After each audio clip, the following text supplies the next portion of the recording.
Alright guys, welcome back to another video. So this one's going to be a little bit different. I want to talk about something going on in the hobby and kind of where we're leading to. And as you guys know, there's a lot of new people entering the market. YouTube within itself has been expanding and growing with all kinds of different formats. We're getting tons of podcasts and new investors and new collectors into the market, and that's all great. And the one thing it's bringing is innovation and analytics to the market in a way that we haven't seen before, and that's pretty exciting stuff. And Market Movers is one from Sports Card Investor that he has out there. It's about $50 a month, and that's a pretty steep payment, I think, in terms of what you're doing, unless you're a flipper of modern cards. Problem is that what we're finding is nobody's really figuring out what the consumer needs and going towards that boat. And there's another one that just launched, which is called Card Ladder. And I believe it's through the House of Jordan team that kind of put this together.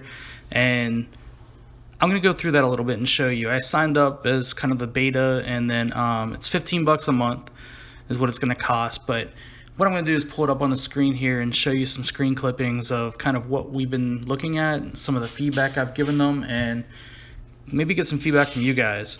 But the Card Ladder itself is kind of an inventory manager that kind of shows you where your cards are tracking. And we'll kind of see how that looks when we get into it. But here's the home page. And then as you scroll forward a little bit, you're going to notice that we see the what they talk about they can do, and such as like tracking, comparing, following, and collecting. And so it's kind of what we all do anyway at this moment in time. And I think it's what everybody's kind of looking to do, but how can we make it better, and how can we make it a situation in which we can drive forward and move the hobby and move our collections in such a way that we're not spending so much time looking at previous sales, and understanding that a tool you can go to see what your collection and what your ROI is, very much like you would do with your stocks, your bonds, your 401k, etc. So like I said, it's $15 a month, but you can see on the screen right here, not many of us are going to have these cards, maybe the Trout, and then maybe a few of the others, I don't know, but pretty steep cards in terms of trying to collect, right? If you don't have the cash to put forward. So when you go into the Card Ladder initially, this is kind of what you see from the front end dashboard, and you can see that it ranks items. And it's got a Hall of Fame score, a score, and a current value of what that card is. And on the top right, you can kind of look and see, you can sort on score, Hall of Fame score, undervalued cards, price, and player. So different ways to be able to filter the information. The problem is, again, you're looking at just the top card of the players for the majority of the cards that are in this system. And so maybe you have a Damian Lillard PSA 9 and you want to see what that information is doing. You really can't. Not right now, anyway. And when I look, it's a pretty eclectic list of cards that are sitting inside of this system. Supposedly they have tons of data, probably the whole eBay database, I'm sure, from a card collecting perspective.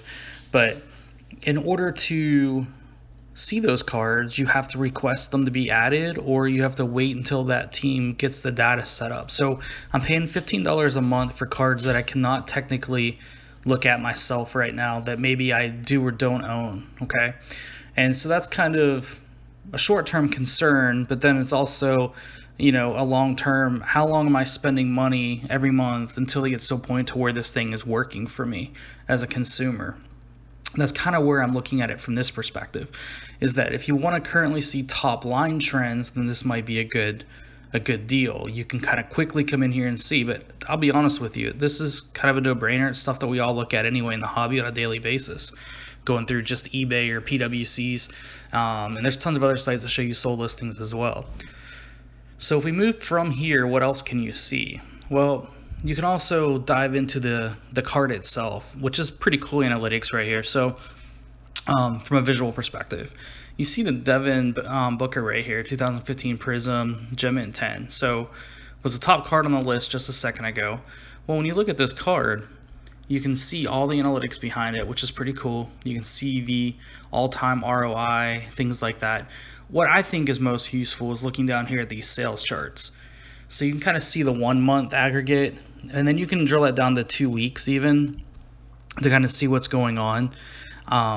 It's cool to see the trends, because some of these cards you'll see they spike and then they dip and then they spike again.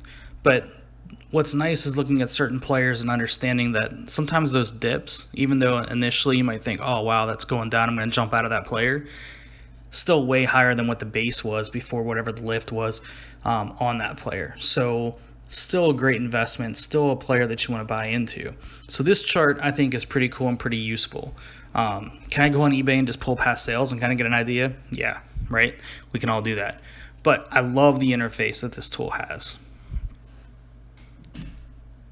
They also provide news feeds, so different articles. You can see this from the Personal Finance Dad. He's got a YouTube channel. He was kind of talking about the card ladder as well. But they do upload feeds and articles from around the industry, so that's pretty cool. So it's kind of like a nice little news feed that you can get for yourself. Then they also provide inside the news feed, you can see like a daily recap of sales, which is kind of interesting. The downside is it's not really, you can't sort it by any particular player or sport or anything like that. So it's kind of limited in regards to that. And this database, like I said, right now is pretty limited on the amount of cards that are in there. So my collection. So I went in here and just threw in 2 cards that I have. And when you look at your collection, you can add from the ladder, so you can pick cards that are in their system, which I just didn't have any that I could find in the system right now.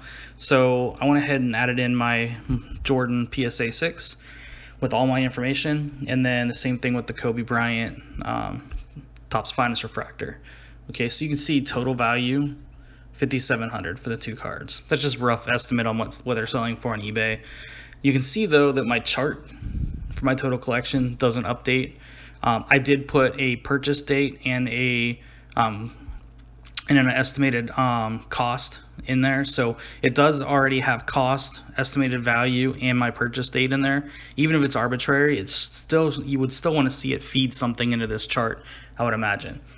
So it's not calculating my total investment, it's not calculating my ROI, and it's not calculating my daily change. And that's on large part because it's not feeding against anything.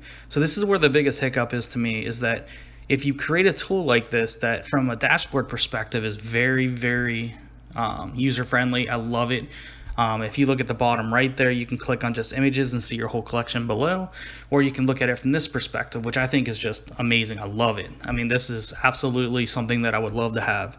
I can just click on each item, which is cool. So you can get this view right here. So pull up the Jordan. So now you can see my total investment.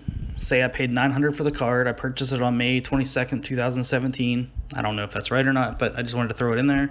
Value today, $3,200, which I inputted, and then you can see my ROI. Great, fantastic. Again, there's no chart below showing any kind of graphing from the purchase date to now. I would rather see them minimize the date purchased specifically and maybe just put month in there, and then have a tracker or have a graph that kind of feeds off that to the current date. But again, it needs to have history, in which this does not have. You can go in and put the pop reports, I believe, at the top of their AC as well. So again, it's very, very limited. So basically what I'm saying, at this point in time, you can do everything on, you can use Excel at home and drive these same numbers, okay? Unless you have a card that's on the top list on the ladder, I don't know that you have value right now in this tool.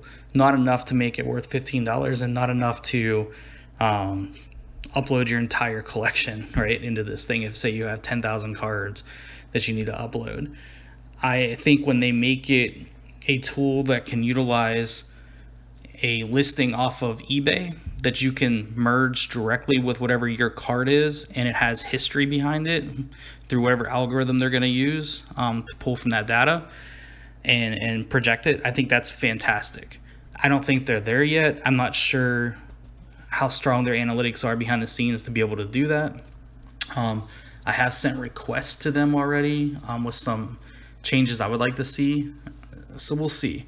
But I wanted to give you guys kind of a rough outline of what this tool is, what it kind of looks like, kind of what I've been feeling with it so far.